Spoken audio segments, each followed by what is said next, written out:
maintenance, which has finally paid off. If we maintain a 70% energy availability factor and add significant capacity within the country, we can ensure adequate available capacity to meet demand without a significant risk of load shedding. Recently reappointed Electricity Minister Hoshiyenzo Ramogi of its existing infrastructure and diversifying its energy sources. Thabiso Koba, Eyewitness News. And in the UK, outgoing Prime Minister Rishi Sunak says he has given the job his all, but the public has sent a clear signal that the government must change.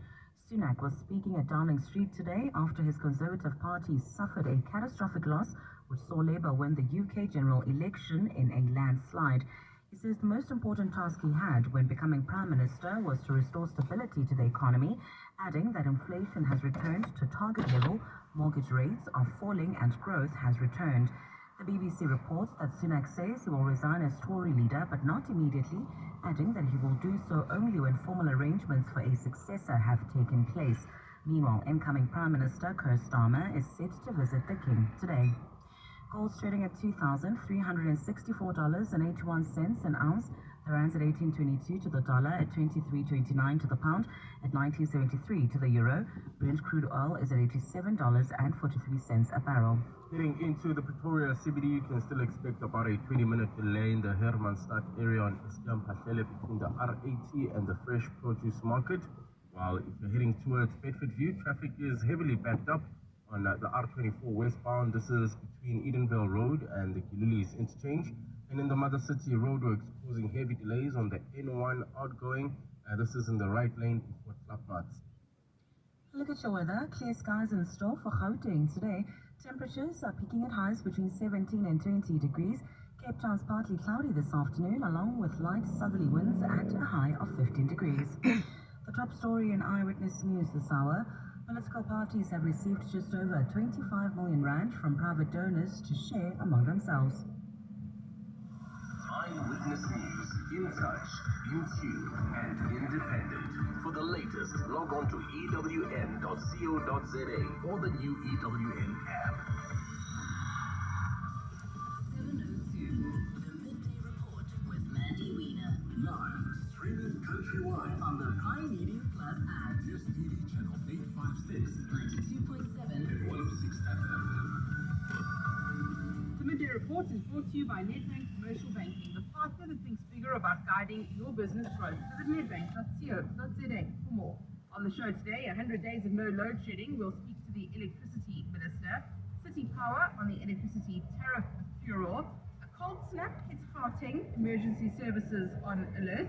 Rishi Sunak resigns as a prime minister in the UK after Labour's landslide victory. And it's Friday, so sports and good things too. All of that over the next hour. 7:02. Let's walk the talk. Good afternoon. Welcome to the Midday Report on 702 and K4 with me, Mandy Wiener. Great to be with you today. 100 days of no load shedding. Did you think we'd reach this point? Or did you think it was something for a fish that's sweet, as I like to put it? We're hoping to speak to the electricity minister about how we got here, what it means, is it sustainable, and the path forward. Let me know what your thoughts are on that. 072 702 1702 072 567 1567. Such a busy news month in South Africa. The news gods have rained upon us, and today it's like nothing's happening here. Everything's happening in the world. So, a landslide victory for Labour. Keir Starmer set to become the Prime Minister. Rishi Sunak has just addressed the nation outside King Downing Street. Landslide victory has taken a drive to Buckingham Palace. He's responding to go and speak to Paul Charles to resign as Prime Minister, and then there'll be a little large of that nation before Keir Starmer's last invited to form a government. It's the first time in 14 years that the Tories will be out of power. Do you think about politics?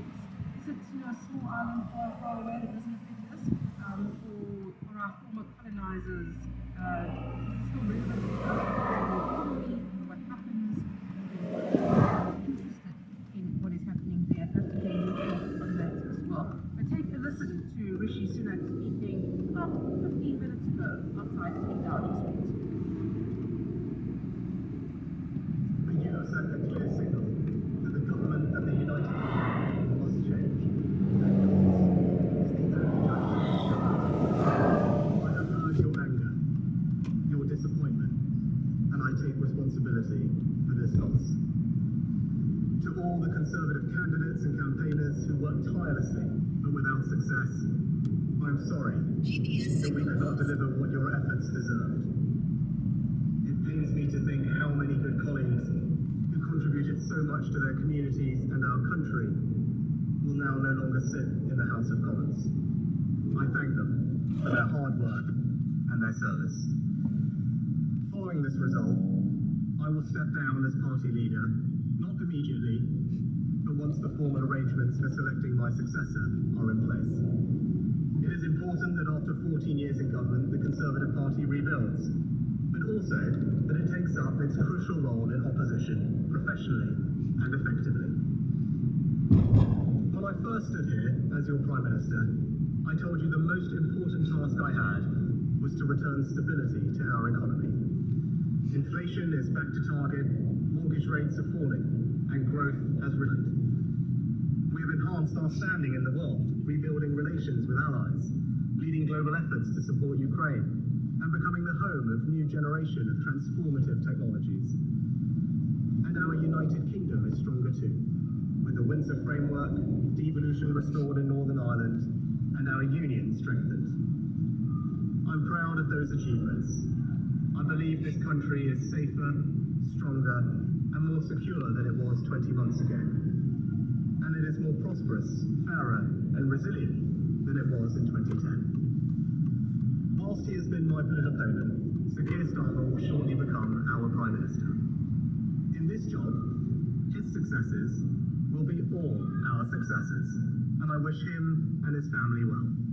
Whatever our disagreements in this campaign, he is a decent, public-spirited man who I respect. He and his family deserve the very best of our understanding as they make the huge transition to their new lives behind this door, and as he grapples with this most demanding of jobs in an increasingly unstable world. I'd like to thank my colleagues, my cabinet, the civil service, especially here in Downing Street. Rishi Sunak speaking a short while ago at Downing Street. As I said, he has gone into Buckingham Palace to go and speak to King Charles to resign. Really was something for the Tories in the election yesterday. Let's unpack this a bit further with Gavin Gray, our UK correspondent. Gavin, good afternoon to you. Thank you very much for your time. Labour expected to win around 410 seats out of 650. The Conservatives winning just around 70 the last time I checked. Why was it such a landslide for Labour? Well, even worse now as more results are coming. Mandy, just 2 seats to go, and Labour 412 MPs, Conservatives 121, and really, really devastating for the Conservative Party. Their worst election performance for decades and decades. Some are saying ever, really, but there have been changes to the way things are counted, so that might be why we come up with different figures. It has been a landslide. It's widely predicted. Why? Well, the Conservatives were in power for 14 years. We had the Brexit referendum, which, of course, voted for Brexit, not popular among many people. Then, of course, we had the Scottish independence referendum. We've had coronavirus, and then, as well, we've had the cost of living crisis with fuel prices rocketing here and fuel being very expensive anyway in the first place. So there were lots of difficult things for Rishi Sunak to try and recover, as well as, of course, his predecessor, Liz Truss, had to use the phrase crash the economy. Now, many people, I think, vote for the party as well as the individual. And when your party has managed to crash the economy without going to the electorate, if this was a done deal, the new leader was elected elected by party members, not by the general public. I think everyone felt rather missed by that. And I'm afraid Rishi Sunak handed a bit of a poison chalice and did not manage to turn it around. So Keir Starmer will now be invited to form a government on behalf of Labour. He has come in on a ticket of how he has changed the Labour Party.